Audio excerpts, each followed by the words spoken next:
친정팀인 오클라호마 시티 썬더를 떠나고 정규 시즌 최다승 역사를 쓴 골든 스테이트에 합류하여 엄청난 비난을 들어야 했던 케빈 듀란트. 그러나 2년 연속 우승과 함께 2번의 파이널 MVP를 들어올리면서 득점에만 집중할 수 있는 팀에서는 막을 방도가 없다는 것을 확실하게 증명했는데요. 듀란트와 워리어스의 만남은 나머지 29팀에게 좌절일 정도로 막강했기에 18-19 시즌 개막을 앞둔 시점 3핏이라는 원대한 목표를 바라보고 다시 손을 맞잡았습니다. 2000년대 초 샤킬 오닐과 코비 브라이언트의 레이커스 이후로 성공한 팀이 없었던 왕조 건설을 이뤄냈을지 지구 1옵션의 넥스트 챕터를 리와인드 해봅시다.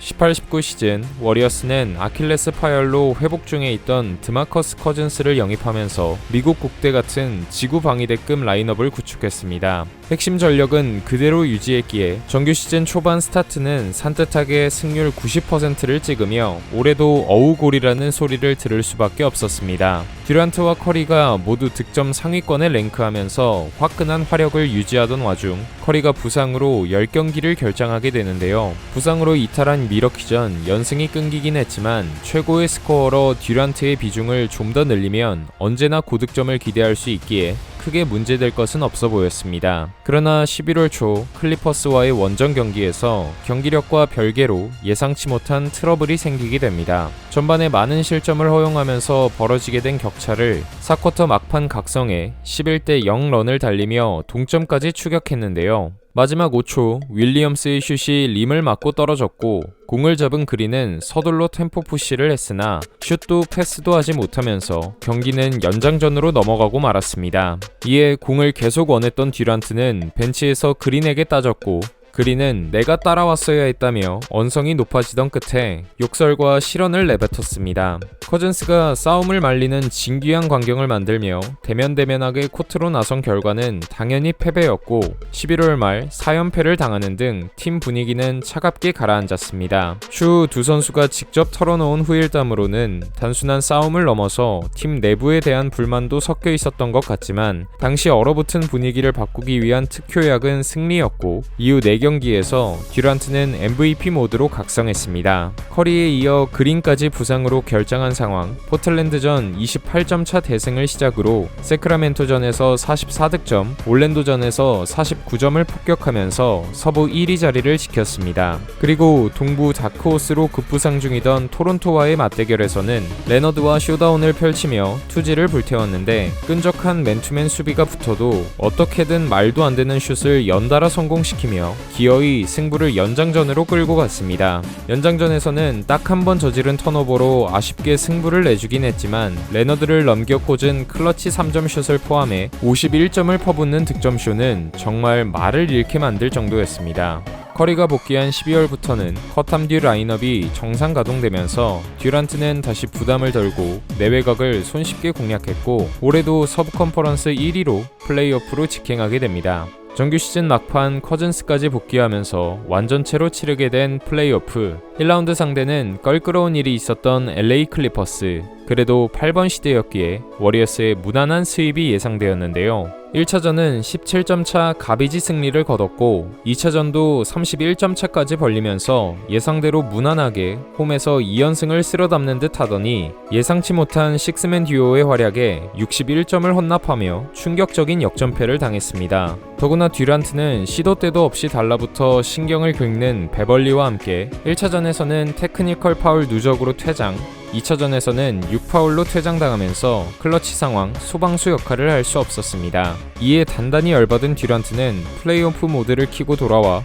클리퍼스에게 제대로 서력했는데 3차전부터 매경기 최다 득점자로 나섰습니다. 원정에서 열린 3, 4차전 도합 71점을 올리며 2연승을 견인했고 홈으로 돌아간 5차전에서 45득점을 넣었는데도 지자 6차전에서는 180 클럽 효율로 50점을 꽂아 넣으며 클리퍼스를 격침시켰습니다. 그 다음 2라운드에서는 폴과 하든이 이끄는 휴스턴 로켓츠를 만났는데 매년 마주하는 앙숙인 만큼 이번에도 매경기 치열한 접전 양상으로 흘러갔고 홈경기를 모두 잡은 골스가 5차전도 승리로 장식하면서 시리즈 우위를 잡게 됩니다. 그러나 5차전 도중 착지 과정에서 다리에 불편함을 호소하면서 듀란트가 아웃되었는데 종아리 부상으로 한동안 경기에 나설 수 없었습니다. 절정에 오른 경기력을 보여주고 있었기에 듀란트 개인적으로나 3핏을 노리고 있는 팀 상황적으로나 큰 위기였는데 다행히 워리어스는 휴스턴과 포틀랜드를 꺾고 일단 파이널 진출에는 성공했습니다. 그러나 토론토와의 파이널이 시작되고 1차전을 패배하면서 시리즈 내내 끌려가는 흐름이 이어지자 서서히 듀란트의 복귀를 간절하게 바라는 분위기가 형성되었습니다. 이에 듀란트는 팀이 1승 3패로 한 경기만 더 지면 시즌이 끝나는 5차전에 등장했습니다. 그의 복귀에 경기 전 팀 분위기는 모처럼 들떠있는 상태였고 코트에 돌아온 듀란트는 1쿼터 9분 동안 11점을 올리면서 워리어스가 앞서갈 수 있었습니다. 하지만 2쿼터 크로스오버 드리블 도중 아킬레스건 파열로 쓰러졌고 마지막까지 열정을 쏟아낸 듀란트는 동료들의 부축을 받으며 경기장을 떠날 수밖에 없었습니다.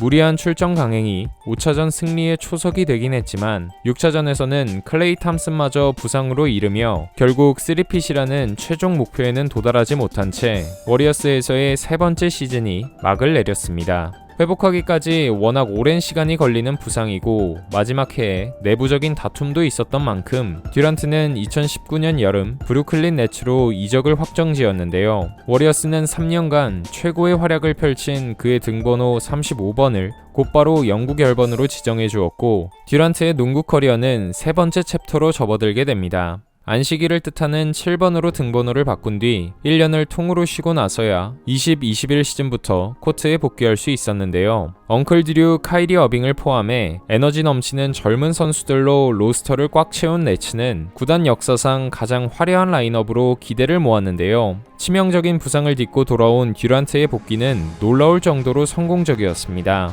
보통 아킬레스건 부상을 당하면 기량이 급격히 꺾이는 선수들이 대부분인 반면 듀란트는 개막전 골든스테이트를 상대로 이전과 변함없는 스코어러 본능을 보여줬고 보스턴과의 크리스마스 매치에서도 가비지 승리를 제조했습니다. 그럼에도 시즌 도중 경미하게라도 통증이 있을 때는 듀란트를 출전시키지 않으면서 관리가 불가피했는데 어빙까지 덩달아 자율 출근을 선호하면서 팀이 휘청거리던 상황, 브루클린은 또 하나의 빅 트레이드를 성사시켰습니다. 오클라호마 시절 같이 호흡을 맞췄던 제임스 하든을 영입해오면서 이름만 들어도 웅장한 빅3 라인업을 완성시켰습니다. 새로 합류한 하든의 분전 덕분에 브루클린은 2-3월에도 압도적인 승률을 유지하면서 동부 상위권 자리를 지킬 수 있었고 4월부터 복귀한 듀란트도 35분 이상의 풀타임을 소화하면서 기여를 끌어올리기 시작했습니다. 그렇게 동부 2번 시드로 진출한 플레이오프 보스턴을 상대한 1라운드부터 듀란트의 경기력은 완전히 물이 오른 상태였습니다. 시리즈 평균 득점 32.6점으로 팀 내 1위, 완벽한 내외곽 야투 효율에 더해 리바운드와 블락까지 팀 내 1위의 이름을 올리면서 공수양면으로 펄펄 날았습니다. 빅3가 동시에 가동될 때 화력에서 보스턴을 완벽하게 압도하면서 시리즈 전적 4승 1패로 가볍게 2라운드 진출을 확정지었습니다. 2라운드에서 만난 상대는 끈적한 수비력을 갖춘 미러키 벅스. 경기 초반부터 하든의 햄스트링 부상이라는 전력 손실이 발생했지만 듀빙 듀오는 슛 정확도만으로 격차를 벌리면서 홈에서 치른 1, 2차전을 모두 가비지 승리로 잡아냈습니다. 이 흐름을 그대로 유지한다면 우승까지 순항할 듯 보였으나 악재는 끝이 아니었습니다. 원정으로 넘어가 3차전에서 3점차 석패를 당한 뒤 4차전 2쿼터 어빙마저 발목이 돌아가 아웃되면서 어느새 시리즈는 2승 2패 동률로 맞춰졌습니다. 이제 네츠는 한 선수밖에 바라볼 수 없는 위기의 상황. 5차전 듀란트는 진정 지구 1옵션다운 퍼포먼스로 네츠를 구했습니다. 1쿼터부터 더블 스코어로 끌려가면서 무기력하게 무너질 뻔했던 경기를 듀란트는 48분 동안 한 번도 쉬지 않고 홀로 북치고 장구치며 심폐소생에 나섰습니다. 슛 성공률 약 70%로 49점을 올렸고 17개의 리바운드와 10개의 어시스트까지 뿌리는 1번부터 5번 역할을 모조리 소화하는 원맨쇼로 짜릿한 역전승을 일궈냈습니다. 그러나 6차전은 쿤보와 미들턴의 68점 합작에 가비지 패배를 당하고 승부는 7차전으로 향하게 되는데요. 대망의 7차전, 5차전을 능가하는 인생 최고의 퍼포먼스를 선보였습니다. 이번에도 네츠의 전술은 듀란트가 메인 볼핸들러이자 슈터이자 빅맨으로서 전방위 활약을 해줘야 하는 듀란트 고였는데 맥쿼터 두 자릿수 득점을 올리면서 미러키와 대등하게 겨뤘습니다. 전반까지는 브루클린이 근소하게 앞섰으나 3쿼터에 쿤보가 터지면서 경기는 호각세에 접어들고 4쿼터 막판에 미러키에게 리드를 뺏겼는데요. 마지막 6초를 남기고 2점 차로 뒤지고 있는 상황, 인바운드 패스를 잡은 듀란트는 터커를 넘기는 페이더웨이 점퍼를 깔끔하게 꽂아 넣으면서 기어이 경기를 연장까지 끌고 갔습니다. 하지만 3점 라인에 발이 걸쳐 2점이 된 것에 자책했고 결국 연장에서는 체력이 완전히 방전되어 4점 차로 패배하고 말았습니다. 결과는 정말 아쉬울 수밖에 없었으나 절체절명의 순간 그가 보여준 경기력은 정말 경이로운 수준이었습니다. 2년 전 워리어스 시절과 비교했을 때도 완벽하게 폼을 회복한 듀란트는 다음 21-22 시즌에도 빅3와 우승에 도전하게 되는데요. 시즌 초반 백신 거부로 어빙이 출전 제외가 된 상황에서도 듀란트는 MVP 시절 볼륨을 뽑아내면서 농구에만 집중했습니다. 단 20대 초반에 버금가는 긴 출전 시간을 소화하고 있다는 것이 맘에 걸리던 와중 1월에 무릎 부상을 당해 MVP 레이스 이탈은 물론 팀도 11연패로 꼬꾸라지는 비상사태가 발생하게 됩니다. 우승과 점점 멀어지는 팀 상황에 질려버린 하든은 시즌 도중 언해피를 띄우며 빅3는 완전체로 20경기도 뛰지 못한 채 해체되었고 브루클린의 기세는 이때부터 급격하게 기울었습니다. 듀란트와 어빙이 시즌 후반에 복귀해 7번 시드로 플레이오프에는 진출했지만 지난 시즌과 정반대의 위치가 되어 마주한 보스턴 셀틱스에게 꽁꽁 묶였고 2022 플레이오프 유일하게 시리즈 스윕을 당하는 굴욕을 맛봐야 했습니다. 2년간 원하는 결과를 내지 못하는 상황에 답답함을 느낀 듀란트는 오프 시즌 도중 내가 가는 즉시 우승을 노릴 수 있는 팀으로 보내달라고 구단에 트레이드를 요청했다가 행선지를 확정짓지 못하면서 22-23 시즌도 네츠와 불편한 동행을 이어갔는데요. 시즌 초반 그저 그런 성적에 머물다가 스티븐 애쉬가 경질된 뒤 12월 한 달간 전승 행진을 달리며 팀 순위를 동부 2위까지 수직 상승시켰습니다. 그러나 1월 초 히트전에서 다시 무릎 부상을 입고 쓰러지게 되었고 그 사이에 어빙마저 트레이드를 통해 댈러스 매버릭스로 떠나게 됩니다. 결국 하든과 어빙 모두 떠나고 홀로 남은 상황. 어빙이 떠난 지 3일 만에 듀란트도 다시 트레이드를 요청했고 피닉스 선즈와 합의점을 찾아 브루클린 챕터에 마침표를 찍었는데요. 코트 위에서는 그 누구보다 하얗게 열정을 불태웠지만 합심해서 뭉친 빅3가 우승 한번 못하고 도망치듯 팀을 떠난 점에서 여러모로 아쉬울 수밖에 없던 시간이었습니다. 그럼에도 자신이 원하던 팀에 합류해 피닉스 역사상 최강의 라인업을 구축하면서 느슨해진 서부에 긴장감을 가져왔는데요.